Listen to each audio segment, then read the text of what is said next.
Hey y'all, welcome to Heritage Ways. I'm Miss Katie, and this is where we honor home, celebrate heritage, and spread hope.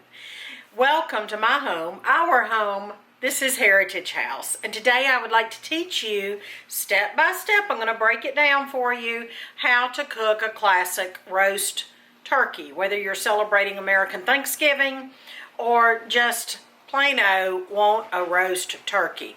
Here it is. Stay tuned.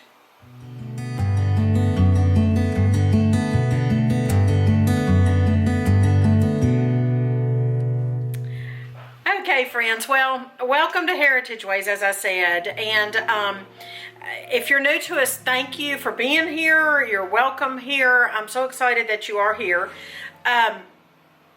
We are a family. Well, Mr. Patient and I have 6 children, 3 grown children who are adults, and 3 littles whom we adopted, and we're waiting on our 3rd grandchild to be due in 2021. There are so many things to be thankful for, and even if you're in a place in your life or a place in the world that is just dire, I still believe, because I have a hope that is beyond this life, and I know this life is not as good as it gets.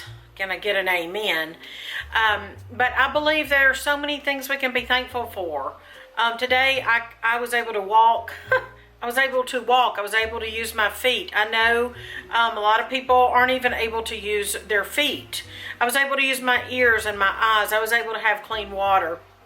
So many things for which to be thankful. Because, well, this recipe is daunting. It is got a lot of steps, and it's over about a 2-day period, but it is worth it. And I think that even though many of you all are having maybe a smaller American Thanksgiving, smaller than normal, maybe a smaller gathering, I know we will be having a larger gathering on my side and Mr. Patient's side of families. Many of y'all are having a smaller gathering. And, you know, this might not be ideal for you to cook a big turkey, but I also thought that it might be a good time for, maybe you'll have extra time to hone a new skill. If you've never really baked a full turkey before, I'm not talking about a turkey breast, but a full turkey, this might be the time. Maybe you have time. And don't forget to keep the carcass. You can make soup, you can make stock. Oh my word, there's so many things you can do. Put it in the freezer after you've deboned the turkey and save it, or go ahead and use it. Also, put this extra turkey in the freezer, bag it up real good. There are so many things you can do. So just because it may be 2 of you or 4 of you, or even 1 person, if you are motivated to do this, I think that it would be a good idea to have little packets of turkey in the freezer, and you can just pull them out as you need to make a little casserole or have a sandwich or whatever you'd like. Okay, friends, we are ready to assemble. Let's call this part 1, step 1, and let's just break it down for you. I'm going to go ahead and say that here at Heritage House where we live, we've just moved here into Ohio Amish country, and we have got something going on all the time as far as noises. So you're going to hear some odd noises right down below. You're going to need a 5-gallon bucket. I'm sure there are other options. You're going to have to come up with those because I've never used anything other than a 5-gallon bucket. Doesn't have to be round. You just need a big container with a lid for this marinating. Because what we're going to do is we're going to brine this turkey for 24 hours before we bake it.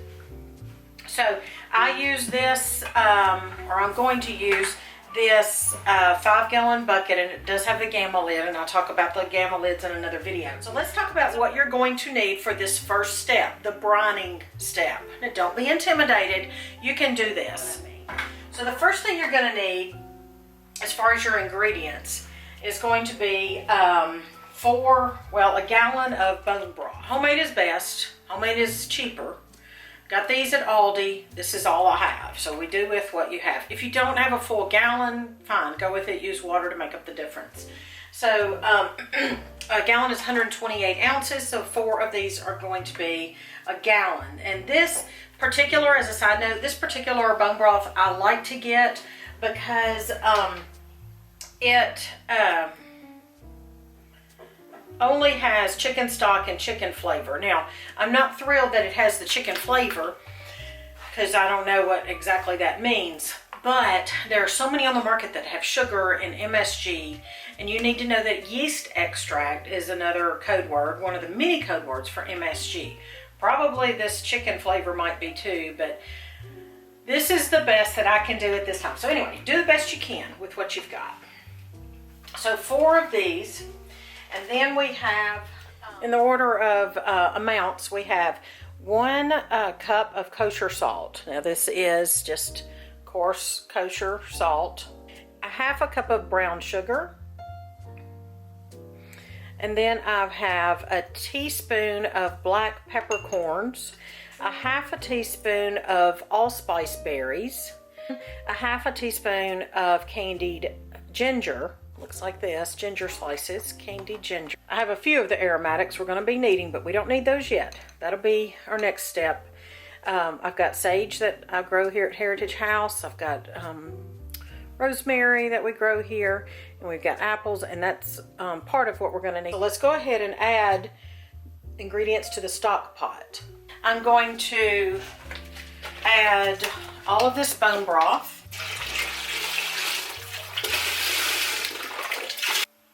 Crystallized ginger, peppercorns. I think some of that actually is ground. It got mixed up in my jar.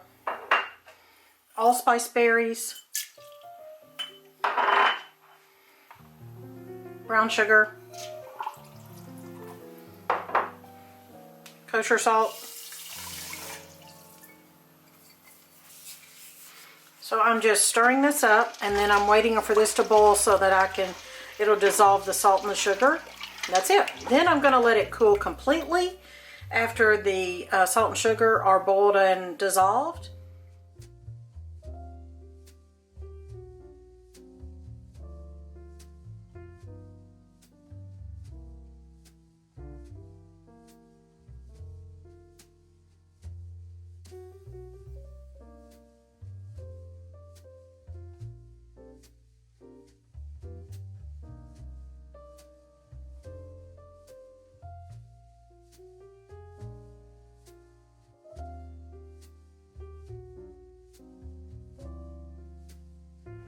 Well, good morning. It's the next day here at Heritage House.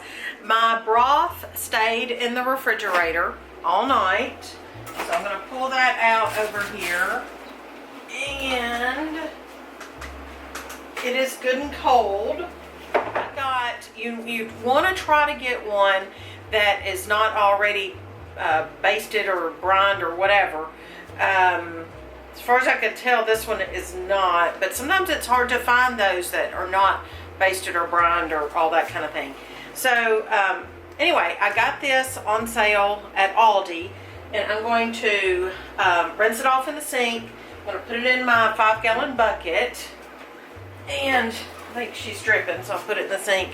And then I'm going to cover the turkey with basically the gallon of brine and a gallon of ice water. A couple of tips here.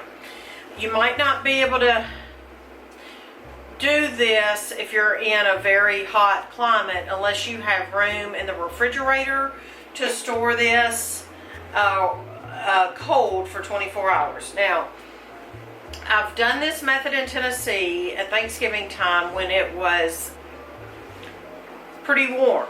So what I've had to do, I've never put this in the refrigerator because I've never had a space for that. I've never had a cold basement or a cold outdoors that cold that's suitable for this. But for 24 hours, you need to try to keep this as cold as possible because you don't want to develop salmonella or something on your meat. So I'm going to start out by basically I'm going to fill a gallon of a jug with ice, and then I'm just going to put pure water on top of that. So that's my ice water. So what I've done in the past is I've just basically gone back as needed and added ice if I needed to. Now that is going to water down your brine, but you got to do what you got to do to keep from, it getting too warm. So tonight, like here at our house, it's supposed to be 24 outside, and this is November the something. So you know, it's going to be colder outside than it will be in my refrigerator. Now, I'm going to set this on my porch tonight. It won't be 24 on the porch, the enclosed porch. It won't be 24, but it will be cold enough to not worry about it. Now, I do mention either in the comments or the title, I mentioned that this is a caterer's breakdown of how to cook a turkey. The reason I say that is because back when I was catering and I did have my catering business, I had a lot of people. I catered mostly to folks who didn't want to or didn't have time to cook at home meals for their family. So I did wedding receptions and I did other things like that, but I also cooked for people who didn't have time or didn't want to cook at home. And I cooked a lot of Thanksgiving turkeys at Thanksgiving time for people through the years. So this is the method that I used for that, and I never heard any complaints. Didn't say there weren't any, but I never heard any complaints, and I was very grateful for the business. So that's what. Hey friends, it's the next day, and it's about 24 hours since I put the turkey in the brine. Just now brought it in, so let's take a look, and then I'm going to tell you what the next step is, which is actually the process of roasting it. Okay, so I just want to show you.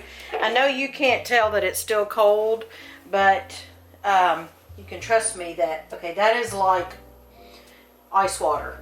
I mean, that is very, very, very cold. So I have no fear whatsoever that that is going to be fine.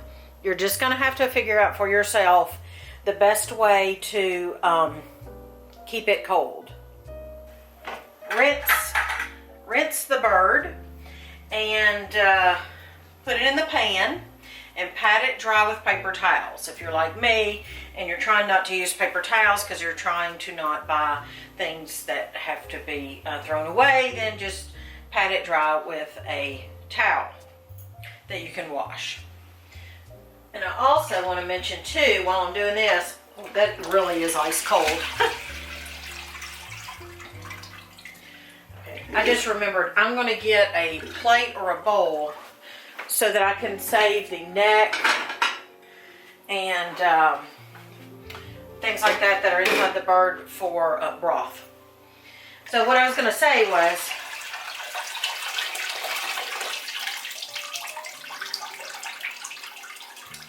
anytime I am dealing with raw meat in the sink, I always clean the sink really well afterwards.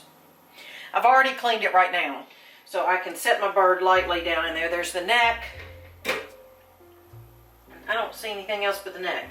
Okay, so going to just rinse, and again, I'll be cleaning the sink and the faucets here in a minute after I'm done.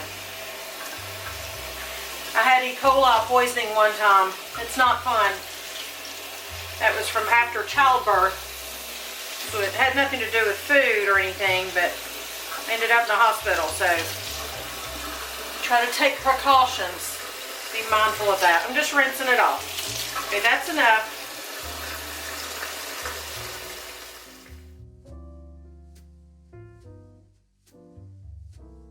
I'm just taking this clean towel.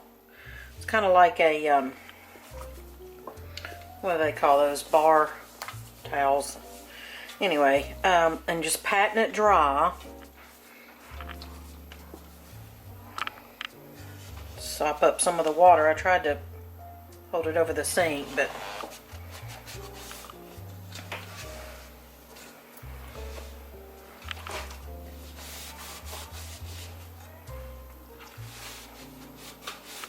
I wash my hands often when I'm dealing with meat. All right, we're going to prepare some aromatics for the cavity of the bird. I'm going to show you how to tuck the wings under, and then how to coat the outside of the bird, and then how to roast him or her. Okay, I have several things here. First of all, I have my aromatics, and what this is now these are a little dry, but I got them fresh out of my own garden. sage. Got them yesterday, that's why they're a little dry, but I got them fresh yesterday. Sage, rosemary, both organic. I have an organic apple that's local. I have quartered it, any kind of apple, but I didn't take the seeds out or anything. Then I have a cinnamon stick, which I am going to break here in a minute when I put my bowl down, break in half. And then I have a half of an apple. This is a candy apple. It's local, it's organic. Not an apple, an onion. Well, good grief, I said an orange. Half of an onion, and then I have quartered that cut that half into 4 pieces. So I'm going to put all of this in the cavity of the bird. Then I'm going to tuck the wings under, so I'll show you how to do that. And then I'm going to coat the outside of the bird with safflower oil. And this is a high heat cooking oil.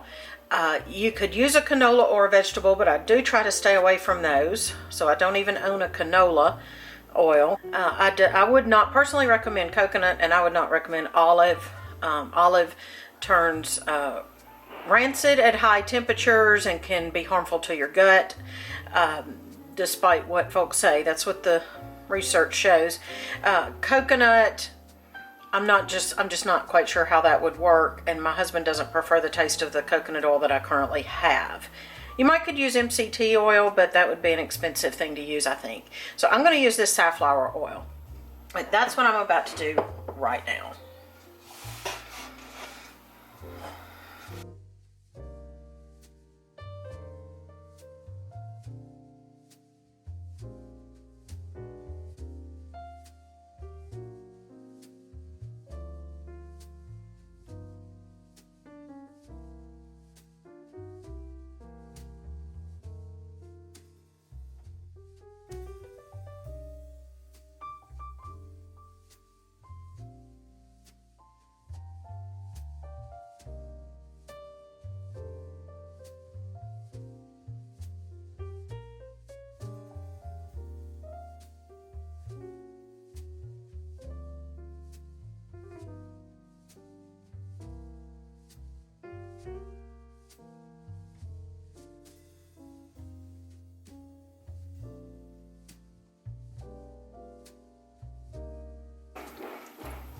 Okay, so I just take the wing, and I'm going to show you in slow motion how I do this. So take it and tuck it under the bird. One more time. That way it doesn't flip-flop out. I have had it to come out because it didn't stay where it was supposed to, but that's life, isn't it? Or you could clip it if you wanted to, but I've never done that. So underneath the bird. Other side.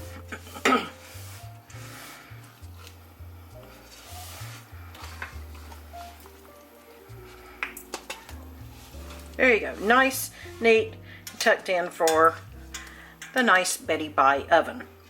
I'm going to wash my hands once again before I pick up the oil bottle because I don't have anybody to hand it to me. Alright, I'm going to keep one hand clean and one hand to rub. So I'm just going to kind of pour it on my hand and let it flow over the bird. And then I'm going to massage the oil over the bird.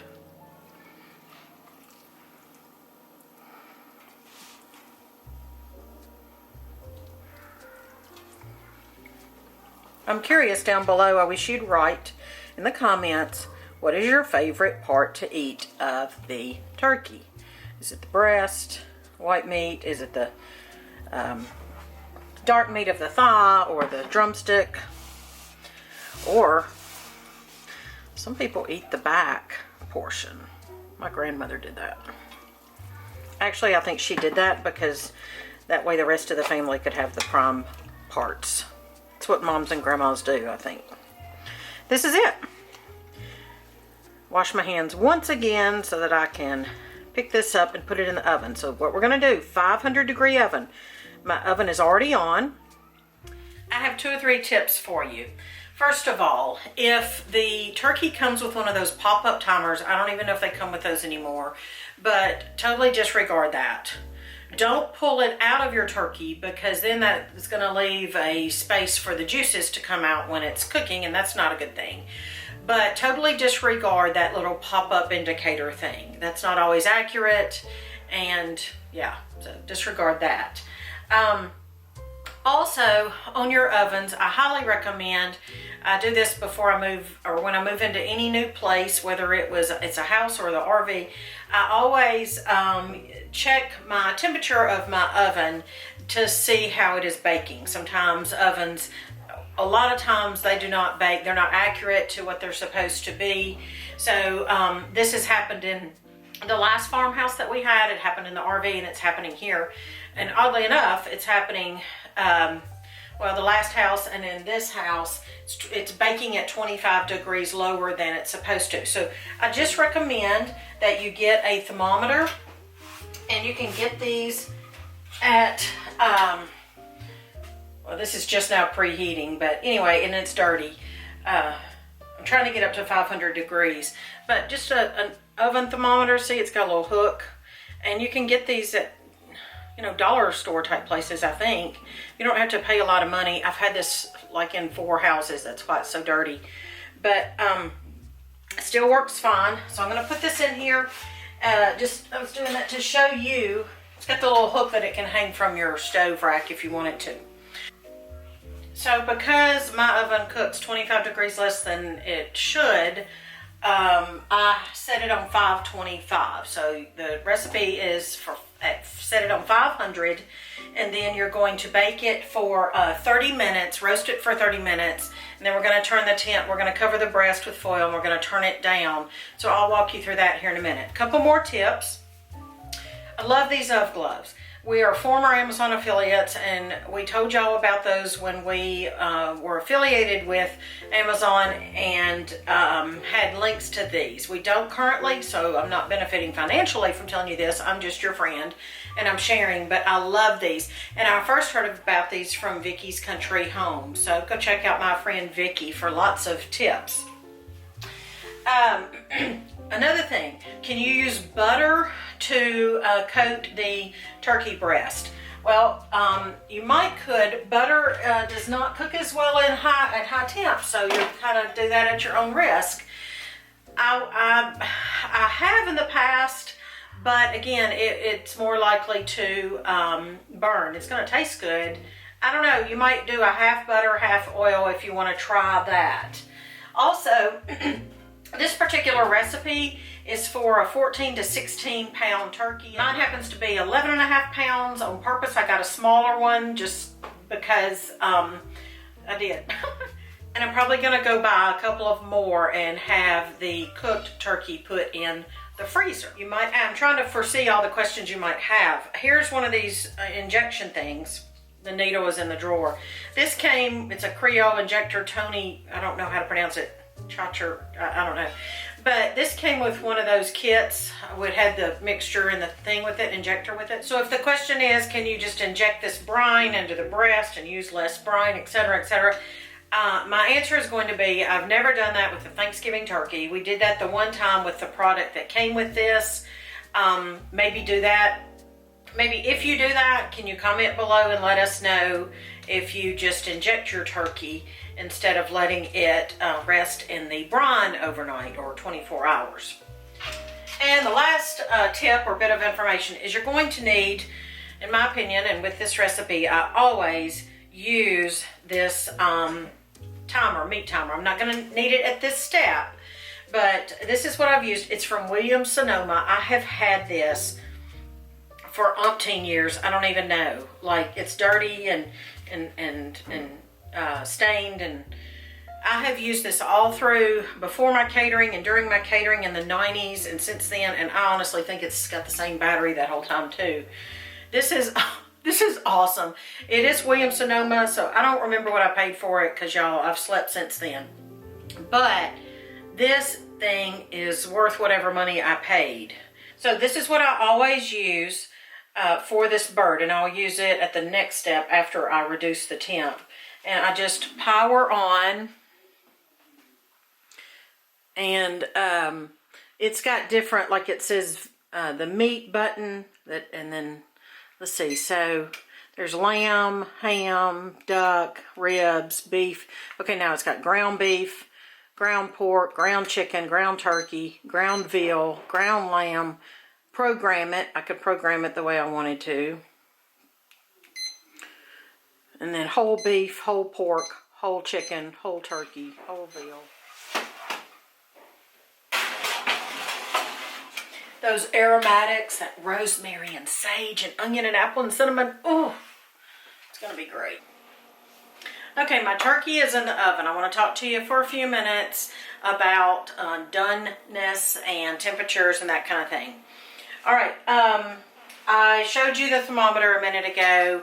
That I should have said 171 on the temp for the turkey.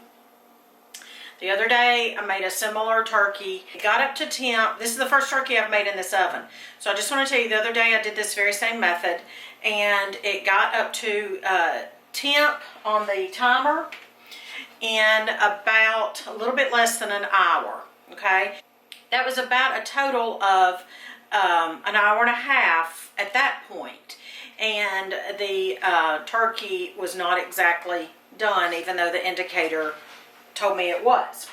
So here's the what I suggest that you go by. So you have a thermometer, and you've done the 500, if you're writing this down, 500 for 30 minutes.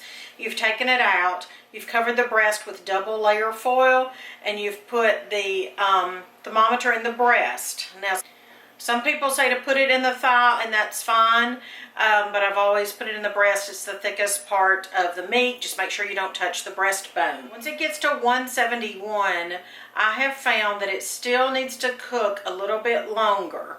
So you can either unplug the meat thermometer or what at that point. But I recommend at least 20 to 40 minutes more of cooking time at the 350 temperature. Those that prefer the breast piece over the thigh or the leg, I've heard a lot of people like it drier than moist, so that's interesting, but hey, that's okay. If you do, if you do like it drier, at this point, at the last 20 to 40 minutes, and I say that depending on the size, so just a really small whole turkey, I would go with 20, and then for this one, I'm going with 30, but if you had a bigger one, you might go with 40.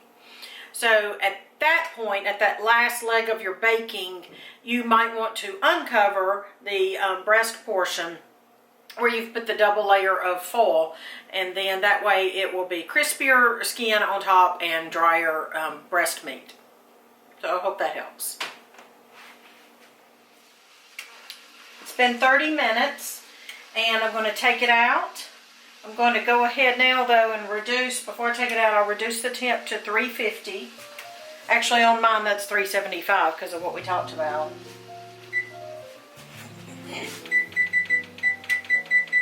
All right, I'm going to take it out of the oven. I'm going to insert the thermometer in the breast.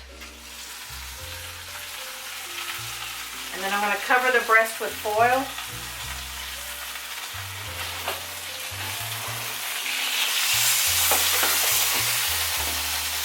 It's already looking nice, isn't it?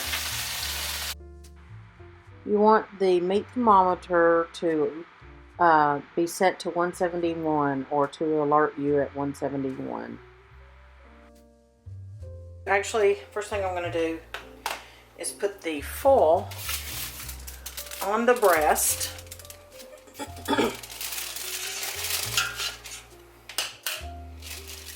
Not the legs.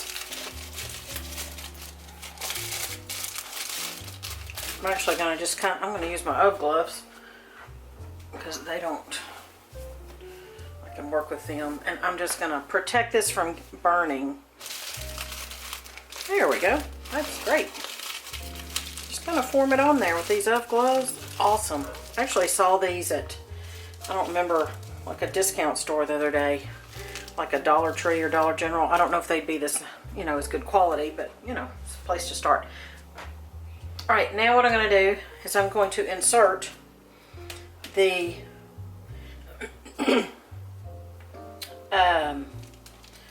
and make a hole. I don't want my foil to go down in the turkey, so there we go. Okay, so I'm going to insert this. Don't touch the bone. Do not touch the bone. That'll give you a false reading. I'm going to insert this in the breast, and I'm actually going to add about a cup of water in the bottom.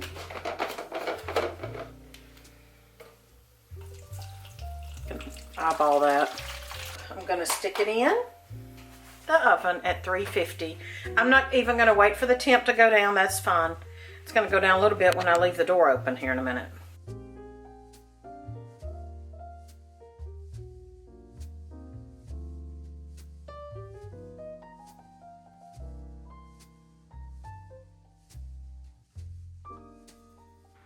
So just a reminder that after your internal temp hits 171, that's when I bake it, roast it for another 20 to 40 minutes. So this 11.5 pound turkey, I'm roasting it for 30 more minutes at 350.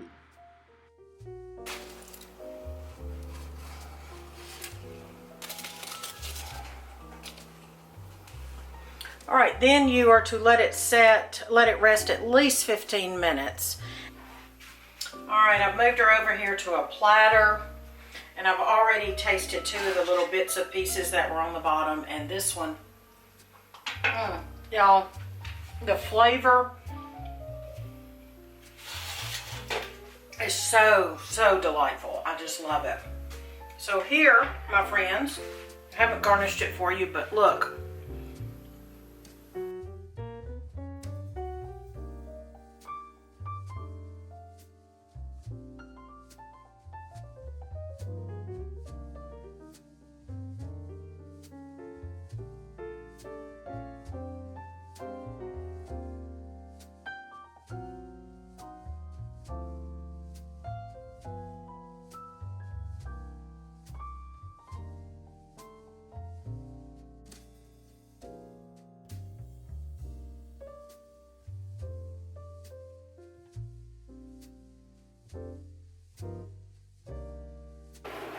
Okay, y'all, I'm cutting this, and this is so good. I'm eating these little pieces. So delicious. I know it looks like a lot of trouble, but it is so delicious. We have my 2 big turkey breast and legs and wings. We gotta get the thighs. All right, I have my pieces that I can refrigerate, and I can have for Thanksgiving Day if this were a day or 2 before Thanksgiving. I have the breasts that don't have bones. Then I have the wings, the thighs, the legs. What I would do on Thanksgiving Day after this is cooled, I would pull it out. I'd probably go ahead and debone the thighs to make them a little more appealing, and then I would nicely arrange on a plate. I'd probably slice the chicken, the turkey breast, and then I would leave the drumsticks as they are and make a pretty platter. So I hope this helps. It gives you some encouragement. I know it was a long process, but to me it's not really laborious, it's just long. I have the carcass that I can use for soup and stew. I'm definitely going to keep that, and I will put that in a pot to make broth. Maybe this helped y'all and gave you some encouragement, and I hope taught you a couple little things today. Or if you just watched it for the enjoyment of watching it and feeling normal this Thanksgiving, that Turkey Day, Thanksgiving Day is fast approaching. So thanks for watching, and we appreciate and are thankful for you.